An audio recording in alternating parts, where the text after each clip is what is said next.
ការនោះសាសនាត្រង់ស្រដីតាមធម៌វិន័យយើងកំណត់ត្រូវតែម៉ែឪព្រមដោយគាត់ទើបតថាគតឲ្យបួសបាននាងគោកីឡាគិតក្នុងចិត្តលក្ខខណ្ឌស្រួលពិតគួរក្លាហានទូលព្រះបង្គំខ្ញុំធ្វើបានមិនឲ្យកកខាននាំសោកស្ដាយក្រោយបានយល់ព្រមពីមេត្តា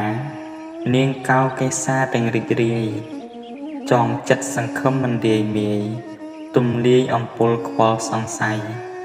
ហើយបីបាតទៅនៅឯវត្តតាំងចិត្តមកចត់ប្រកបស្រីបំពេញភ្នោះឈ្មោះភិក្ខុនីរៀនធម៌ចិនស្រីក្នុងសាសនាហេតុតែសាងភ្នោះព្រោះលោភោគ្រាន់តែជាធ្នូដោស្នេហានាងឥតបានយល់ប្រតិមេត្តានិងឧបាយាសាស្អាសោះថ្ងៃមួយហាក់ដូចជាចៃដន្យនាងជួបអានន្ទនៅត្រង់នោះយល់ព្រះសាស្តាយាងមកឈ្មោះឈប់កន្លែងនោះប្រជុំគ្នាអានន្ទត្រាស់ទៅនាងទាសីថាមនាលប្អូនស្រីបែបនេះណាបុគ្គលដាំដើមហេតុយ៉ាងណាទៀងទទួលផ្កាយ៉ាងនោះហើយបើចិត្តក្រសោបអោបស្នាស្និទ្ធមិនឲ្យខូចចិត្តមិនបានឡើយផ្លូវនេះផ្លូវទៀងទុកឥតស្បើយបើអស់ស្នេហ៍ហើយលែងសោកសៅបើនាងចាប់ភ្លើងរលាកដៃភ្លើងឥតប្រណីផ្សែងផ្សាក្តៅអណ្ដាតរង្គាលរៀលសន្ធៅឆាបឆក់យកទៅប្រហារហើយប្អូនអើយបើខ្លាចរលាកដៃនាងគុំប៉ែតទីលេងភ្លើងឡើយផ្លូវនេះមួយគត់នាំនាងស្បើយ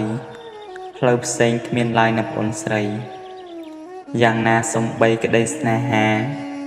ក៏មានឧបមាយ៉ាងនេះន័យផ្លូវនាំមិនប្រេះឆេះហរតីគុំស្រឡាញ់អីស្រីមិនឈឺគ្រានោះសាសនាស្ដេចស្ដាប់ហើយពុំគង់ប្រងើយាងបំភ្លឺនាងនៅស្រឡាញ់អានន្ទឬចិត្តនាងនៅឈឺស្រពន់ស្វិតនាងគោកីឡាលើកហាត់ផ្ចង់ក្រាបទូលព្រះអង្គទ្រង់បណ្ឌិតខ្ញុំនៅស្រឡាញ់អានន្ទពិតមិនបានណេបនិតជីវិតខ្សែគ្រានោះសម្ដេចព្រះសាស្តាត្រាស់សួរនាងថានាងទាសីតថាគតសួរនាងចូលនាងស្ដីគ្រានោះសម្ដេចព្រះសាស្តាត្រាស់សួរនាងថានាងទាសីតថាគតសួរនាងចូលនាងស្ដីនាងស្រឡាញ់អ្វីនៃអានន្ទនាងទាសីឆ្លើយឥតកែកិច្ចបបពិតសម្ដេចព្រះភគវន្តខ្ញុំស្នេហ៍ក្រសែភ្នែកអានន្ទត្រង់នោះគួរគុណពុនពេកក្រៃ